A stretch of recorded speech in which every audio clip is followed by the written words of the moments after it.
Leo kupitia X, mwanasiasa na aliyewahi kuwa mbunge wa Arusha mjini, Godbless Lema, alilalamika na kuandika hivi: nimefika mpaka wa Namanga mchana huu. Nasafiri kwenda Nairobi, Kenya. Wakati nafanya process za uhamiaji, nimeambiwa na idara ya uhamiaji kuwa kuna zuio kwa viongozi wa Chadema kusafiri kutoka nje ya Tanzania. Niko katika ofisi za uhamiaji nasubiri maelekezo kutoka juu. Wasiwasi ni mkubwa sana na mashaka siku moja haya mambo yatakwisha kabisa. Akaja kuandika tena akisema kwamba bado niko ofisi za uhamiaji mpakani Namanga. Taarifa ni kuwa niko kwenye stop list, hivyo siwezi kusafiri mpaka hapo ambapo hiyo stop list itakapoondolewa. Nimeambiwa nisubiri kwani wanaendelea kusubiri maelekezo kutoka mamlaka za juu. Akaja kuandika tena ujumbe mwingine akisema baada ya kusubiri masaa zaidi ya 4, sasa nimezuiwa rasmi kusafiri. Pasipoti yangu imechukuliwa na sasa napaswa kurudi nyumbani Arusha. Kwa maelezo zaidi niende makao makuu ya uhamiaji Dodoma. Maumivu nilionayo ni makali sana.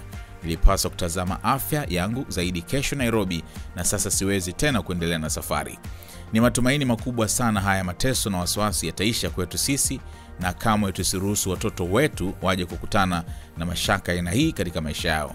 Hata watoto wa watesi wetu hawapasi pia kuishi hivi. Nilitaka kuwachukia uhamiaji, lakini nafikiri hawana kosa lolote. Huu wito nimeuchagua, ni mgumu sana kwangu na familia yangu. We shall overcome.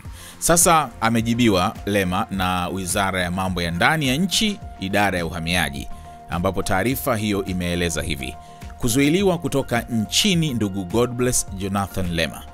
Idara ya Uhamiaji inapenda kujulisha umma kuwa leo tarehe 6 Juni mwaka 2025 katika kituo cha uhamiaji cha mpaka wa Namanga mkoani Arusha, ndugu Godbless Jonathan Lema alizuiliwa kutoka nchini na pasipoti yake kusafiria kushikiliwa. Sambamba na zuio hilo, ndugu Lema ametakiwa kuripoti katika ofisi ya uhamiaji makao makuu kwa ajili ya mahojiano zaidi. Idara inapenda kufahamisha umma kuwa utaratibu uliotumika kumzuia kutoka nchini ni wa kawaida na unatumika kwa raia yoyote pale ambapo idara imepata taarifa zinazohitaji mhusika kuhojiwa. Aidha, idara ya uhamiaji inatoa wito kwa wananchi kupuuza taarifa za uongo zilizochapishwa na ndugu Lema kupitia mitandao ya kijamii kuwa zuio hilo linawalenga viongozi wote wa Chadema. Imetolewa na SSI Paul James Msele, msemaji mkuu wa idara ya uhamiaji. Sasa baada ya uhamiaji kuwa wametoa taarifa hiyo, akawa amechukua pia hiyo barua kujibu akisema, nimezuiliwa kinyume na utaratibu wa sheria na Immigration Governing Order. Sina kesi yoyote mahakamani wala hakuna malalamiko yoyote dhidi yangu jeshi la polisi. Sina makosa yoyote ya kiuhamiaji ambayo nimejulishwa na afisa wa immigration pale Namanga. Ni wazi kuwa notice hii kwa umma imetolewa kama kinga kwa mamlaka zinazokandamiza watu wenye mawazo mbadala dhidi ya watawala. Nitafika ofisi za uhamiaji makao makuu. Nimenyimwa haki ya kusafiri na zaidi kupata matibabu Nairobi bila sababu ya msingi. Acheni kutesa watu kwa sababu ya hofu na mashaka. Sasa ndio hivyo, ametakiwa kwenda kuripoti makao makuu ya uhamiaji kwa ajili kuhojiwa na taratibu zingine ambazo idara ya uhamiaji itahusika nazo. Wateja wako watarajiwa wanaangalia video hii.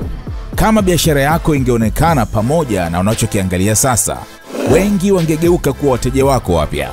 Tuandikie sasa info@snstz.com au WhatsApp pekee 0659 250 389. Tuifikishe biashara yako kwa wana SNS.